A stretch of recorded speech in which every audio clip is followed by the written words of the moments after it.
تعالوا ويا خلينا نشوف مشروع هذا البطل الشاب اللي حاب يعتمد على نفسه. وهذا المشروع أبا عن جد، يعني مو اليوم البارحة بيه، يعني صار لهم عمر بهذا المشروع مالهم. الله يرزقك ان شاء الله.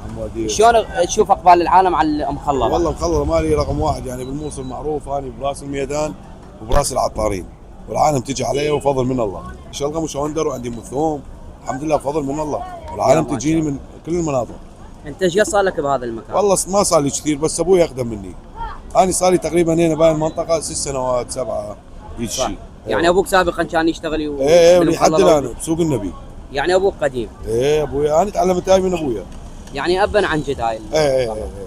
الله يرزقكم ان شاء الله. انت وين مكانك بالضبط العالم اللي تريد تزورك اللي يشوف الفيديو براس العطارين يم مخلل ابو الدرس. مقابل سوق السمك.